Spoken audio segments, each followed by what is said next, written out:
Hello বন্ধুরা, আজকের ভিডিওতে আমরা হান্টার হান্টার সিরিজের পার্ট 2 দেখব। শুরুতেই আমরা গোনকে একটা প্লেনের মধ্যে বসে থাকতে দেখতে পাই। গোন কিলোয়া সম্পর্কে চিন্তা করছিল, তখনই সেখানে লিও আসে আর গোনের মুখের ভিতরে ঢুকিয়ে দেয় ফ্রেঞ্চ ফ্রাই। কুরাপিকা বলে যে কালকে সকাল হতে হতে আমরা ওই জায়গায় পৌঁছে যাব। এটা শোনার পরে গোন খুশি হয়ে যায়। পরের দিন সকালে তারা এয়ারপোর্টে পৌঁছে যায় আর যেখান থেকে তারা একটা ট্রেনে ওঠে কুকুরু মাউন্টেনে যাওয়ার জন্য। কিন্তু যখন তারা পাহাড়ে পৌঁছায় তখন তারা জানতে পারে যে এই পুরো পাহাড়টার মালিক হলো জোলডিক ফ্যামিলি। তার মানে হলো সেটা একটা প্রাইভেট ল্যান্ড আর তারা পারমিশন ছাড়া এমনিতেই ভিতরে ঢুকতে পারবে না। তখনই তাদের গাইড বলে যে কেউ এই পাহাড়ের ভিতরে গিয়েছে তারা কখনোই ফিরে আসেনি। কিন্তু দুইটা গুন্ডার মতো দেখতে লোক তার কথা শোনে না আর সেখানকার গার্ডকে ভয় দেখিয়ে চাবি নিয়ে নেয়। গোন গিয়ে ওই বুড়ো লোকটাকে সাহায্য করে, কিন্তু তখনই তারা ভিতর থেকে ওই দুইজন লোকের চিৎকারের শব্দ শুনতে পায়। কিছুক্ষণ পরে দরজা খোলে আর একটা বড় হাত বাইরে আসে, যেটা ওই দুইজন লোকের হাড্ডিগুলোকে বাইরে ফেলে দেয়। আর তাদের হাড্ডিকে দেখে সবাই ভয় পেয়ে পালাতে থাকে। গাইড তখন গুন, কুরাপিকা এবং লিওকে ডাকে চলে যাওয়ার জন্য, কিন্তু ওরা নিষেধ করে দেয়। এখন বিকাল হয়ে যায় আর ওই গার্ডটা ওদেরকে চা দেওয়ার সময় বলে যে তার মানে হলো তোমরা কিলোয়ার বন্ধু। এটা জানার পরে তো আমার খুবই ভালো লাগছে। আমি এখানে 20 বছর ধরে কাজ করছি, কিন্তু কারো বন্ধুকে আমি কখনোই আসতে দেখিনি। তারপরে সে বলে যে সে তাদেরকে ভিতরে যেতে দিতে পারবে না। আর তোমরা যে বড় হাটটাকে দেখেছো সেটা হলো জোলডিক ফ্যামিলির পাহারাদার কুত্তা, যেটা শুধু নিজের মালিকের কথা ছাড়া আর কারো কথা শোনে না। এই জন্য যেই ভিতরে যাওয়ার চেষ্টা করে সে তাকে মেরে খেয়ে ফেলে। তখনই কুরাপিকা জিজ্ঞাসা করে আপনিও তো ভিতরে যান তাই না, নয়তো আপনার কাছে চাবি থাকবে কেন? গার্ড বলে যে হ্যাঁ তুমি বুঝতে পেরেছো, কিন্তু তুমি অর্ধেক সত্য। আসলে এই চাবিটা শুধু জোর করে ঢুকতে চাওয়া লোকেদের জন্য। যেই ভিতরে যেতে চায় তাদের মনে হয় যে এটাই মেইন গেট, আর তারা চাবি চুরি করে ভিতরে ঢুকে যায়। কিন্তু এতে তারা মাইকের খাবার হয়ে যায়। তারপরে গার্ডটা বলে যে সে কোনো গার্ড নয়, সে আসলে হলো কিলোয়ার কেয়ারটেকার। তখনই কুরাপিকা বলে যে তার মানে হলো আসল গেটে কোনো তালা নেই। গার্ড বলে যে একদম ঠিক বলেছ। তারপরে সে তাদের তিনজনকে মেইন গেটের সামনে নিয়ে আসে, যেখানে লিও সেটাকে খোলার চেষ্টা করে, কিন্তু লিও গেটকে একটুও নড়াতে পারে না। লিও বলে যে এই গেটে কি আসলে কোনো লক নেই, এটা তো নড়াতেও পারছি না। গার্ড বলে যে পিচ্ছি, তোমার এখনো ওই শক্তি হয়নি। আর সে গিয়ে এক ধাক্কা দিয়েই দরজাকে খুলে দেখায়। তারপরে সে ওদেরকে বলে যে এই গেটকে টেস্টিং গেট বলা হয়। যে এই গেটকে খুলতে পারবে না সে ভিতরে যাওয়ার জন্য উপযুক্ত নয়। কারণ হলো মাইককে অর্ডার দেওয়া হয়েছে যে কেউ এই গেটের ভিতর দিয়ে যাবে মাইক তাদের উপরে আক্রমণ করবে না, মানে ওই বড় কুকুরটা। আর এই গেটের একটার ওজনই হলো 4 টন। আর এখানে এমন 7টা গেট রয়েছে, আর প্রতিটা গেটের ওজন এর আগের গেটের থেকে ডাবল হয়ে থাকে। আর যখন কিলোয়া এখানে ফিরে এসেছিল তখন কিলোয়া একসাথে 3টা গেটকে খুলে ফেলেছিল, তার মানে হলো 16 টন। তখন গুন বলে যে আমি এখানে আমার বন্ধুর সাথে দেখা করতে এসেছি, কোনো টেস্ট দিতে না। আর গুন তখন গার্ডের কাছ থেকে চাবি চায়। গুন বলে যে যদি গার্ড তাকে চাবি না দেয় তাহলে গুন দেওয়াল টপকে ভিতরে ঢুকে যাবে। গার্ড ওদেরকে চাবি দিতে নিষেধ করে দেয়, কারণ সে চায় না যে কিলোয়ার বন্ধুরা কুত্তার খাবার হয়ে যাক। তারপরে সে ভিতরে গিয়ে একটা বাটলারকে ফোন করে আর সবকিছু বলে দেয়, কিন্তু বাটলার এগুলো শুনে রেগে গিয়ে ফোন রেখে দেয়। এরপরে গুন নিজে ফোন করে আর বলে যে আমি কিলোয়ার বন্ধু, আমি তার সাথে কথা বলতে চাই। বাটলার বলে যে কিলোয়ার কোনো বন্ধু নেই আর ফোন রেখে দেয়। গুন আবারও ফোন দেয় আর রেগে বলে যে তুমি কিভাবে জানো যে কিলোয়ার কোনো বন্ধু নেই? এখনই কিলোয়াকে ফোন দে। বাটলার বলে যে ধরে নিলাম তুমি কিলোয়ার বন্ধু, কিন্তু এটার প্রমাণ কি? লোকেরা খুব সহজেই নিজেদের আওয়াজকে পরিবর্তন করতে পারে। আমি হলাম বাটলার আর আমার কাজ হলো এখানকার লোকেদেরকে সুরক্ষা দেওয়া, এই জন্য আমি তোমাকে কিলোয়ার সাথে দেখা করতে দিব না। গুন রেগে বাইরে আসে আর দেওয়ালের মধ্যে উঠতে শুরু করে। তখন কেয়ারটেকার গুনকে বলে যে সে গুনকে চাবি দিয়ে দিবে, কিন্তু সেও তাদের সাথে যাবে। কেয়ারটেকার ওদেরকে টেস্টিং গেট দিয়ে ভিতরে নিয়ে যায় আর মাইকের সাথে দেখা করায়। আর এই বিশাল আকারের কুকুরকে দেখার পরে গুন অনেক বেশি ভয় পেয়ে যায়। তারপরে সে গুনকে জিজ্ঞাসা করে গুন এখনো কি মাইকের সাথে লড়াই করতে চায়, কিন্তু মাইকের সাইজ দেখার পরে তো গুনের অবস্থা খারাপ। গুন নিষেধ করে দেয়। কেয়ারটেকার ওদেরকে জিজ্ঞাসা করে তারা কতদিন এখানে থাকবে। গুন বলে যে যতদিন আমি কিলোয়ার সাথে দেখা করতে না পারবো। এরপরে সে ওদেরকে কুকুরু মাউন্টেনের টপের দিকে নিয়ে যেতে শুরু করে। তারপরে সে ওদেরকে একটা বড় বাড়ির মধ্যে নিয়ে যায়, কারণ অনেক বেশি রাত হয়ে গেছে আর বাইরে থাকা বিপজ্জনক। ভিতরে যাওয়ার পরে সে সিকুয়েন্ট নামের একটা লোককে ডাক দেয়। যখন সে নিচে আসে তখন কেয়ারটেকার বলে যে সিকুয়েন্ট ওদের সাথেই কাজ করে। সিকুয়েন্ট ওদের 4 জনকে চা দেয় আর বলে যে তোমরা এখানে থেকে নিজেদের জীবনকে বিপদে ফেলছো। জেব্রো তো অবশ্যই তোমাদেরকে গেটের সম্পর্কে বলেছে, এতেই হয়তো তোমরা বুঝতে পেরে গেছো যে এই জায়গাটা কেমন হতে পারে। তখনও গুন বলে যে আমি কিলোয়ার সাথে দেখা না করে এখান থেকে যাব না, আমি নিজের বন্ধুকে বিপদে রেখে যেতে পারবো না। এটা দেখে জেব্রো বলে যে যদি তোমরা ঠিকভাবে ট্রেনিং করো তাহলে তোমরা গেটকে খুলতে পারবে।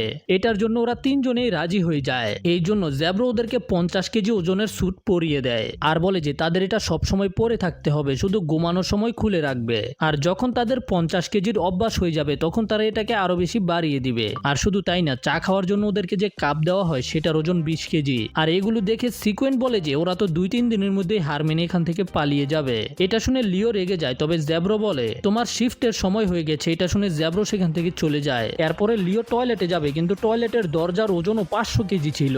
এরপরে আমরা কিলুয়াকে দেখতে পাই, যার অবস্থা অনেক বেশি খারাপ ছিল। কারণ হলো কিলুয়ার বড় ভাই মিলুকি কিলুয়ার উপরে টর্চার করছে। তখনই সেখানে কিলুয়ার মা আসে আর ওকে জিজ্ঞেস করে যে তোমার কি শিক্ষা হয়েছে?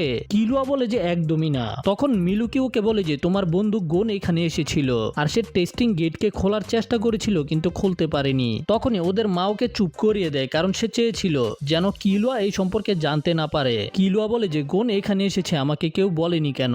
ওর মা বলে যে আমার মনে হয় এটা কোনো দরকারি বিষয় না, কারণ হলো সে কখনোই ফ্রন্ট গেটকে খুলতে পারবে না। কিন্তু কিলুয়া বলে যে গোন অবশ্যই ওই দরজাকে খুলে ফেলবে। কিলুয়ার মা বলে যদি সে দরজা খুলেও ফেলে সে কখনোই এই পর্যন্ত পৌঁছাতে পারবে না। কিন্তু কিলুয়া বলে ওই দরজাও খুলবো আবার এখানেও আসবো। এরপরে আবার আমরা ওদের তিনজনকে দেখতে পাই যারা দরজা খোলার চেষ্টা করবে। কুরাপিকা বলে যে যতক্ষণ গোনের হাত ঠিক না হচ্ছে গোনের এটা চেষ্টা না করাই ভালো হবে। তারপর ওরা দুজন মিলে দরজা খোলার চেষ্টা করতে শুরু করে, কিন্তু পুরো জীবন দিয়ে ধাক্কা দেওয়ার পরেও দরজাকে একটু নড়াতেও পারে না।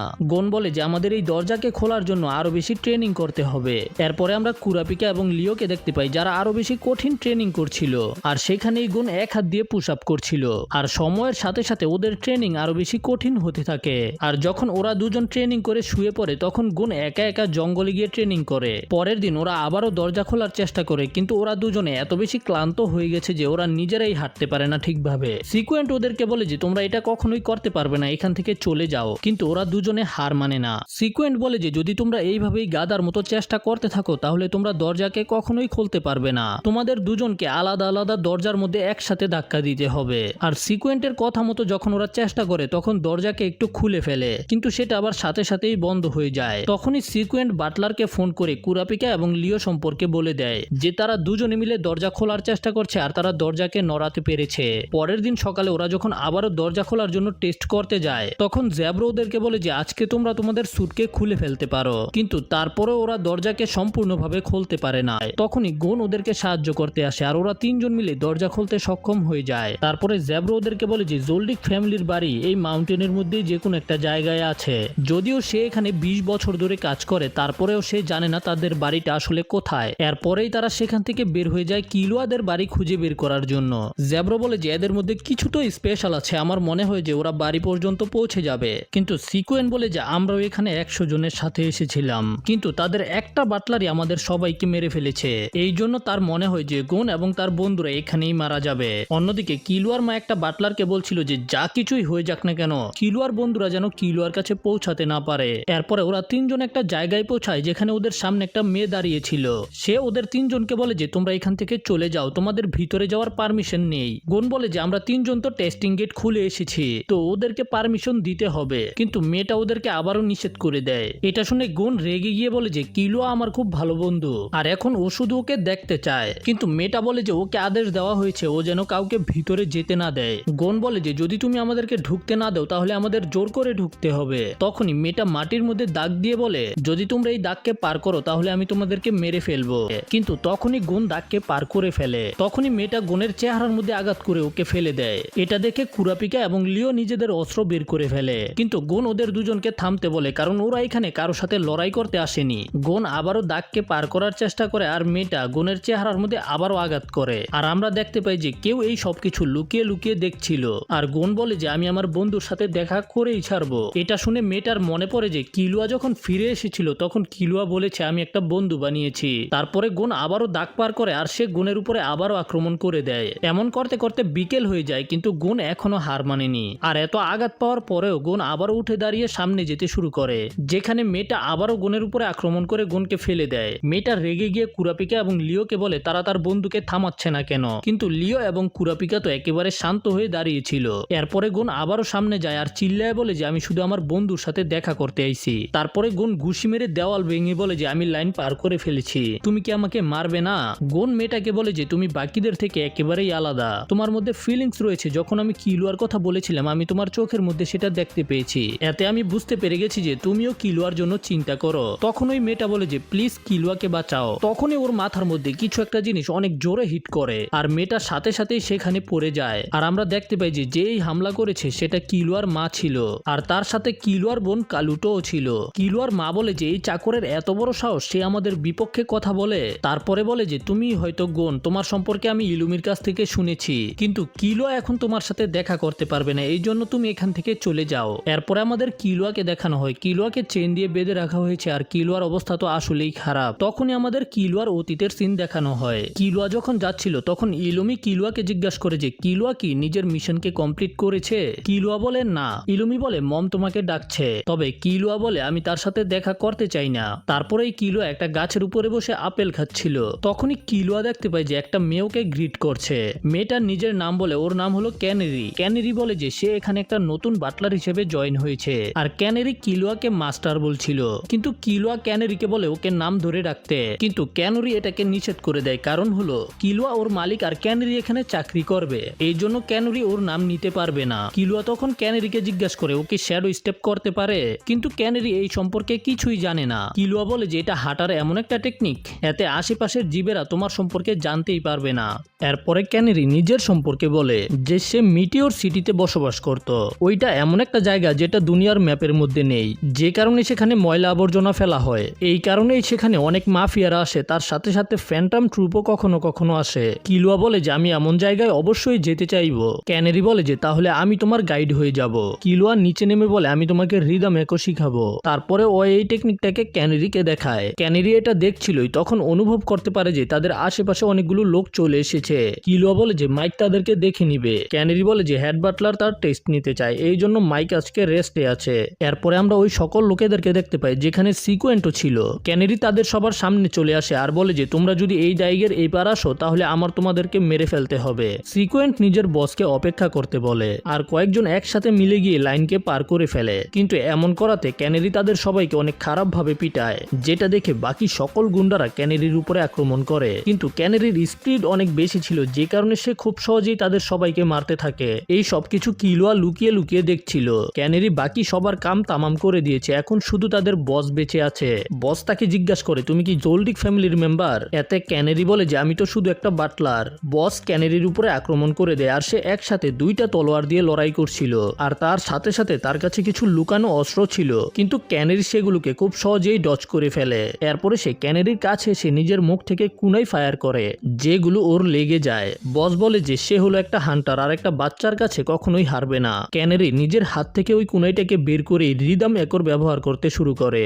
বস ক্যানেরির উপরে হামলা তো করে, কিন্তু এগুলো ক্যানেরির শ্যাডোর মধ্যে লাগে। তারপরে ক্যানেরি তার উপরে অ্যাটাক করে তাকে নিচে ফেলে দেয়। ক্যানেরি জেব্রোকে ডাক দেয় আর তাকে বলে যে সে যেন এই জায়গাটাকে পরিষ্কার করে দেয়। এই সব গুন্ডাগুলোর মধ্যে একজন বেঁচে গিয়েছিল যাকে জেব্রো নিয়ে যায়। জেব্রো তাকে মাইককে খাওয়ায় না, বরং নিজের সাথে কাজে রেখে দেয়। এরপরে আমরা কিলুয়া এবং ক্যানেরিকে দেখতে পাই। কিলুয়া বলে যে তুমি তো রিদম একো জানো, মিথ্যা বলার জন্য তখন ক্যানেরি ক্ষমা চায়। কিলুয়া ক্যানেরিকে জিজ্ঞাসা করে তুমি কি আমার থেকে বেশি শক্তিশালী। ক্যানেরি এটার জবাব দেয় না। ক্যানেরিওকে আবার জিজ্ঞাসা করে তুমি কি আমার বন্ধু হবে। এটা শুনে ক্যানেরি লজ্জা পেয়ে যায়, কিন্তু তখনই সে কিলুয়ার মাকে দাঁড়িয়ে থাকতে দেখতে পায়, যে কারণে ক্যানেরি কিলুয়ার বন্ধু হতে নিষেধ করে দেয়। এখন আমরা কিলুয়াকে আবার দেখতে পাই যে গোনের কথা মনে করছিল। এরপর আমরা ওদের তিনজনকেও দেখতে পাই যারা ক্যানেরির খেয়াল রাখছিল। গোন জিজ্ঞাসা করে ওকে ঠিক আছে। লিও বলে যে হ্যাঁ, ও শুধু অজ্ঞান হয়ে গেছে। এরপরে আমরা কিলুয়াকে দেখতে পাই যাকে ওর ভাই চাবুক দিয়ে মারছিল। কিলুয়া প্রথমে তাকে গুড মর্নিং বলে, তারপরে তাকে ছুরি দিয়ে আঘাত করার জন্য সরি বলে, কিন্তু এটা শুনে মিলুকি ওকে আরো বেশি মারতে শুরু করে। তখনই মিলুকির কাছে ওদের মায়ের কল আসে, যার সাথে কথা বলার পরে মিলুকি বলে যে তোমার বন্ধু বাটলার অফিসের কাছে আছে। আর তখনই কিলুয়া নিজের এক হাতের চেইন ছিঁড়ে ফেলে আর শয়তানি হাসি দিয়ে মিলুকিকে বলে যদি তুমি তাদেরকে স্পর্শ করো তাহলে আমি তোমাকে মেরে ফেলবো। এরপরে আমরা আবারও গোনকে দেখতে পাই, যেখানে কিলুয়ার মা এবং ছোট বোন ওদের পরিচয় দেয়। গোন জিজ্ঞাসা করে যে কিলুয়া এখানে এসে আমাদের সাথে দেখা করছে না কেন। এতে কিলুয়ার মা বলে যে যখন কিলুয়া এখান থেকে চলে গেছিল তখন সে তাকে এবং কিলুয়ার বড় ভাইকে ছুরি দিয়ে আঘাত করে পালিয়েছিল, আর কিলুয়া এই জন্যই ফিরে এসেছে কারণ সে নিজের ভুল বুঝতে পেরেছে, আর এই জন্যই সে নিজেকে জেলখানায় বন্দি করে রেখেছে। তখনই কিলুয়ার মায়ের কিছু হতে শুরু করে। অন্যদিকে কিলুয়ার সাথে দেখা করতে ওর গ্র্যান্ডফাদার জ্যানো এসেছে, যে মোটুকে বলে যে কিলুয়াকে ছেড়ে দিতে। মোটু বলে যে এত কিছু করার পরেও কিলুয়া একটুও দুঃখিত না। জ্যানো বলে যে হ্যাঁ আমি বুঝতে পারছি, আর কিলুয়া তুমি এখান থেকে যেতে পারো। এতে কিলোয়া ওকে বাদ দিয়ে রাখা শিকলকে নিজেরটা নিজেই ছিঁড়ে ফেলে। আর যখন সেখান থেকে চলে যাচ্ছিল তখন জেনো ওকে বলে তোমার ড্যাড তোমাকে ডাকছে। কিলোয়ার সেখান থেকে চলে যাওয়ার পরে জেনো এবং মিলুকি আলোচনা করে যে কিলোয়ার ভিতরে কতটা পটেনশিয়াল রয়েছে, কিন্তু কিলোয়া মেন্টালি উইক আর বন্ধু বানাতে চায়। অন্যদিকে কিলোয়ার মা সবাইকে বাই বলে সেখান থেকে চলে যায়। তখনই ক্যানেরির জ্ঞান ফিরে আসে আর সে বলে যে সে তাদেরকে বাটলারের অফিসে নিয়ে যেতে পারবে। তারা সেখান থেকে মেইন হাউসে কল করতে পারবে। আর যদি কিলোয়ার গ্র্যান্ডফাদার কল রিসিভ করে তাহলে সম্ভাবনা আছে যে তারা কিলোয়ার সাথে দেখা করতে পারবে। এরপরে আমরা কিলোয়া এবং ওর বাবাকে দেখতে পাই। ওর বাবা ওকে জিজ্ঞাসা করে তুমি কি নতুন বন্ধু বানিয়েছো? কিলোয়া বলে যে হ্যাঁ। এতে ওর বাবা জিজ্ঞাসা করে তারা কেমন লোক? কিলোয়া বলে যে তারা এমন লোক যাদের সাথে থেকে আমি অনেক আনন্দ পাই। এরপরে ওর বাবা ওকে আরো কাছে ডাকে আর এক এক করে সবকিছু জিজ্ঞাসা করে। এরপরে কিলোয়া তাকে সবকিছু বলে দেয় যেগুলো হয়েছিল। তার সাথে সাথে হানজোর সাথে করা ফাইটের কথাও বলে দেয়। এরপরে ওর বাবা বলে যে আমরা কখনোই একটা সাধারণ বাপ এবং ছেলের মতো কথা বলিনি। যদিও সে এই ফ্যামিলির একজন অংশ, কিন্তু তারপরেও সে একজন আলাদা মানুষ। এই জন্য সে নিজের খুশি নিজে খুঁজে বের করতে পারবে এবং তার যেটা ইচ্ছা সেটাই করতে পারবে। আর যখন তার মন খারাপ হবে অথবা ক্লান্ত হয়ে যাবে তখন সে চাইলে বাড়িতে ফিরে আসতে পারবে। আর এরপরে তারা একটা ব্লাড বাইন্ডিং বাও বানায় যে কিলোয়া কখনো তার বন্ধুদের সাথে প্রতারণা করবে না। আর তাদের আলোচনা শেষ হওয়ার পরেই আমরা দেখতে পাই যে কিলোয়া সেখান থেকে চলে যাচ্ছিল। ওর মা ওকে থামানোর চেষ্টা করে, কিন্তু কিলোয়া তার দিকে এমন ভাবে তাকায় যে সে ভয় পেয়ে যায়। কিলোয়ার সেখান থেকে চলে যাওয়ার পরে কিলোয়ার বাবা ওর মাকে বলে যে এটা আমাদেরই ছেলে আর এই জন্য সে অবশ্যই ফিরে আসবে। এরপরে আমরা ক্যানেরির সাথে তাদের তিনজনকে যেতে দেখতে পাই যারা অনেকক্ষণ ধরে হাঁটছিল, কিন্তু এখন পর্যন্ত তারা বাটলার হাউসে পৌঁছাতে পারেনি। অন্যদিকে কিলোয়ার মা একটা বাটলারের সাথে কথা বলছিল যে কিলোয়াকে এত কষ্ট করে ফিরিয়ে আনা হয়েছে আর ওর বাবা ওকে আবারও চলে যাওয়ার পারমিশন দিয়ে দিয়েছে। আমরা জানতে পারি যে এই বাটলারের নাম হলো গোটো। এদিকে গুন ক্যানেরিকে জিজ্ঞাসা করে ক্যানেরি ওদেরকে অফিসে নিয়ে গিয়ে নিজের জন্য বিপদ ডেকে আনছে না তো? ক্যানেরি বলে যে তারা অলরেডি জেনে গেছে যে আমি কি করছি, এই জন্য যাই হোক না কেন আমি সেটার জন্য রেডি আছি। এদিকে কিলোয়া বাড়ি থেকে বের হয়ে বাটলার অফিসে চলে এসেছে। ও জিজ্ঞাসা করে যে গুন কি এখানেই আসছে? বাটলার বলে যে হ্যাঁ, ক্যানেরি ওদেরকে নিয়ে আসছে।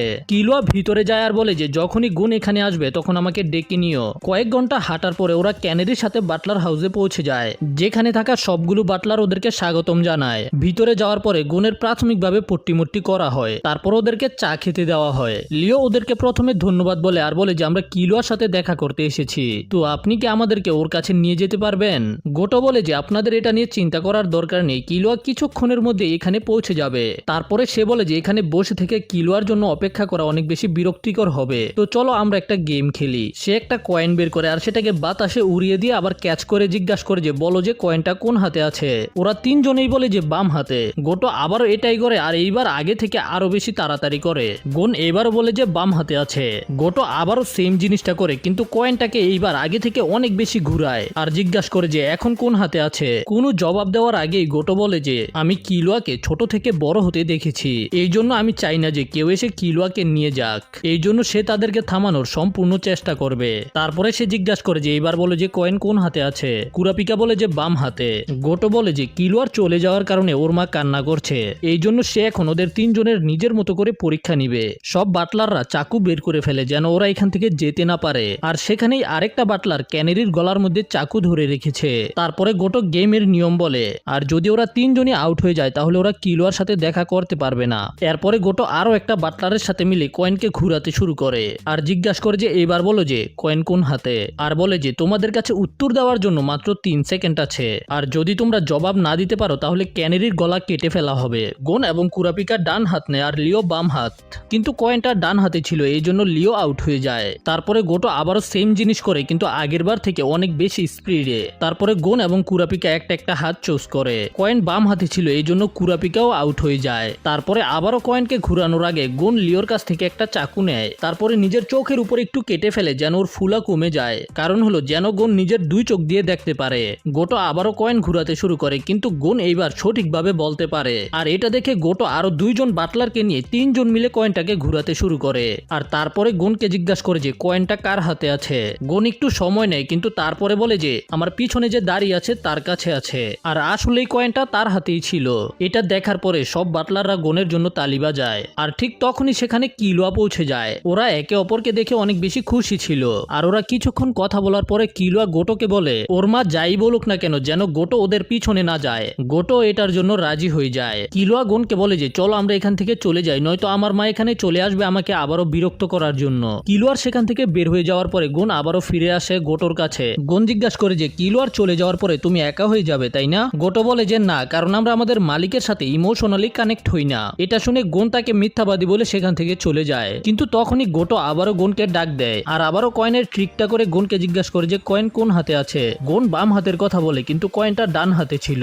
এতে গুণ অবাক হয়ে জিজ্ঞাসা করে যে এটা কিভাবে হলো। গোটো বলে যে এটা চোখের ধোঁকা ছিল আর দুনিয়াটা এইভাবেই চলে, আর এই দুনিয়াতে বাঁচতে হলে তোমাকে সাবধান থাকতে হবে। গুণ এটা শোনার পরে ক্যানারিকে বাই বলে সেখান থেকে চলে যায়। আর যখন ওরা শহরে ফিরে আসে তখন কুরাপিকা ওদেরকে দেখায় যে গোটো ওই ট্রিকটা কিভাবে করেছিল। কুরাপিকার মতে গোটোর দুই হাতেই কয়েন ছিল, আর যখন সে নিজের হাত উপরে তোলে তখন সে একটা কয়েনকে নিজের হাতার ভিতরে ঢুকিয়ে দেয়। এতে কিলোয়া বলে যে কুরাপিকা একেবারে ঠিক বলেছে, কিন্তু গোটো চিটিং একেবারেই পছন্দ করে না, এই জন্য এটা শেষে করেছে। এরপরে ওরা সবাই আবার ট্রেন দিয়ে যাচ্ছিল, যেখানে কিলোয়া জানতে পারে যে ওরা এখানে ট্যুরিস্ট ভিসার মাধ্যমে এসেছে। কিলোয়া জিজ্ঞাসা করে তাহলে তোমরা কি হান্টার এক্সাম পাস করোনি? গুণ বলে যে আমি পাস করে ফেলেছি, কিন্তু আমি এটার তখনই ব্যবহার করব যখন আমি হিসুকাকে একটা ঘুষি মেরে ওর ট্যাগকে ফিরিয়ে দিতে পারবো। কিলোয়া গুণকে জিজ্ঞাসা করে তুমি কি আসলে জানো হিসুকা আছে কোথায়? গুণ জানে না, তবে অবাক করার বিষয় হলো যে কুরাপিকা জানে হিসুকা কোথায় আছে। লিওর মনে পড়ে যে হিসুকা কুরাপিকার কানের মধ্যে কিছু বলেছিল, কিন্তু কুরাপিকা বলে যে এটা হিসুকা পরীক্ষা শেষ হওয়ার পরে বলেছে।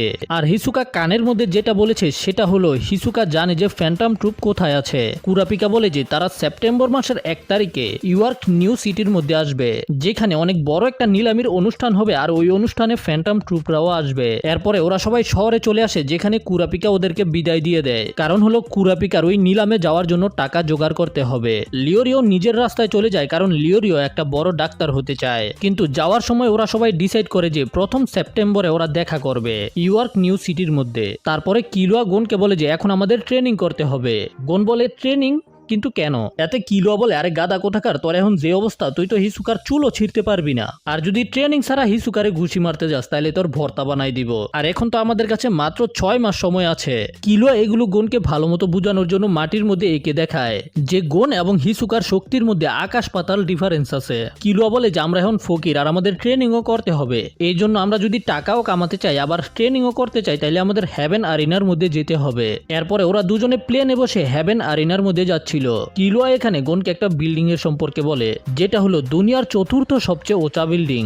এই বিল্ডিংটা মোটমাট 250 তলা, আর যদি তুমি এখানে রেজিস্টার করো তাহলে তোমার 0 থেকে শুরু করতে হবে, আর যত তুমি উপরে যাবে লড়াই করার পরে তত বেশি টাকা পাবে। এরপরে ওরা দুজন সেখানে গিয়ে নিজেদেরকে রেজিস্টার করে দেয়। কিলোয়ার নাম্বার ছিল 2054 আর গুণের নাম্বার 2055, আর মেয়েটা বলে যে এরপর থেকে ওদেরকে ওদের নাম্বার দিয়েই ডাকা হবে। এরপরেই ওরা দুজনে হ্যাভেন্স আরিনার 0 নাম্বার ফ্লোরের মধ্যে যায়, যেখানে অনেকগুলো ফাইট একসাথে চলছিল, আর এটা প্রথম ফ্লোর হওয়ার কারণে এখানকার ফাইটাররা তেমন স্ট্রং না। কিলোয়া গুণকে বলে যে যখন ওর 6 বছর ছিল তখন ওর বাবা ওকে এখানে নিয়ে এসেছিল, আর ওকে বলেছিল যতক্ষণ পর্যন্ত কিলোয়া 200 ফ্লোরের মধ্যে না যেতে পারবে ওকে বাড়িতে নিয়ে যাওয়া হবে না। আর ঠিক তখনই গুণকে লড়াই করার জন্য ডাকা হয়। গুণ নিজের সামনে এত বড় সড়ো লোককে দেখে অনেক বেশি অবাক হয়ে যায়, কিন্তু কিলোয়া গুণকে বলে যে তুমি আমাদের বাড়ির টেস্ট গেটকে খুলতে পেরেছো, এই জন্য এদেরকে ভয় পাওয়ার দরকার নেই। গুণ এবং ওই লোকটার লড়াই শুরু হয়ে যায়। প্রথমে তো গুণ তার ঘুষিকে ডজ করে আর একটা হালকা করে ধাক্কা দেয়, আর এতেই লোকটা উড়ে গিয়ে দেওয়ালের মধ্যে পড়ে। আর গুণের মতো এত ছোট বাচ্চাকে এত শক্তিশালী দেখে সবাই একেবারে অবাক হয়ে যায়, আর গুণ নিজেও অনেক অবাক ছিল যে আমি কবে এত শক্তিশালী হয়ে গেলাম। আর এরপরেই গুণকে সরাসরি 50 লেভেলে পাঠিয়ে দেওয়া হয়। আর যখন কিলোয়ার লড়াই হয় তখন কিলোয়াও একটু শক্তি ব্যবহার করেই জিতে যায়। কিলোয়াকে জিজ্ঞাসা করা হয় যে তুমি তো 200 লেভেলে ছিলে, তুমি কি সেখানেই যেতে চাও? কিন্তু কিলোয়া বলে না, আমি 50 লেভেলে যেতে চাই। এটা দেখে গুণ খুশি হচ্ছিল, তখনই গুণ আরো একটা বাচ্চাকে দেখতে পায় যে ও গুণ এবং কিলোয়ার মতো নিজের অপোনেন্টকে একটা ঘুষি দিয়েই হারিয়ে দিয়েছে। আর এই বাচ্চাটাকে দেখতে গুণ এবং কিলোয়া থেকেও অনেক ছোট লাগছিল। এই বাচ্চাটাকেও 50 নম্বর ফ্লোরের মধ্যে যেতে বলা হয়। কিলোয়া গুণকে বলে যে পুরাটা বিল্ডিংকে এক একটা ধাপে ভাগ করে দেওয়া হয়েছে, আর প্রতিটা ভাগের মধ্যে 10টা করে ফ্লোর থাকে। তার মানে হলো যদি তুমি একটা ম্যাচ জিতো তাহলে তোমাকে 10 লেভেল উপরে পাঠিয়ে দেওয়া হবে, কিন্তু যদি তুমি একটা ম্যাচ হেরে যাও তাহলে তোমাকে 50 থেকে 40-এ নামিয়ে দেওয়া হবে। তখনই ওই ছোট বাচ্চাটা গোন এবং কিলোয়ার সাথে নিজেকে পরিচয় করায়। সে বলে যে তার নাম হলো জুসি। তখন গোন এবং কিলোয়াও নিজেদের নাম বলে। কিলোয়া বলে যে যখন ওরা 100 লেভেলে পৌঁছে যাবে তখন ওদেরকে রুম দেওয়া হবে থাকার জন্য। জুসি ওদেরকে জিজ্ঞাসা করে তোমরা দুইজন অনেক শক্তিশালী, তোমরা কোন ধরনের মার্শাল আর্ট প্র্যাকটিস করো? কিন্তু ওরা দুজন বলে যে আমরা তো কোনো মার্শাল আর্টের প্র্যাকটিস করি না। যেটা শুনে জুসি একটু অবাক হয়ে যায়। আর ঠিক তখনই সেখানে জুসির মাস্টার চলে আসে, যে জুসির পারফরমেন্সের জন্য ওর প্রশংসা করে। আর তখন জুসি নিজের মাস্টারকে উস করে সম্মান দেয়। এখন জুসির মাস্টারটা আসলে কে সেটার সম্পর্কে আমরা পরের পার্টে জানবো। তো যদি ভিডিও ভালো লেগে থাকে তাহলে লাইক করো, আর যদি চ্যানেলে নতুন হয়ে থাকো তাহলে তো অবশ্যই সাবস্ক্রাইব করতে হবে। দেখা হবে পরের ভিডিওতে, সেই পর্যন্ত টাটা বাই বাই।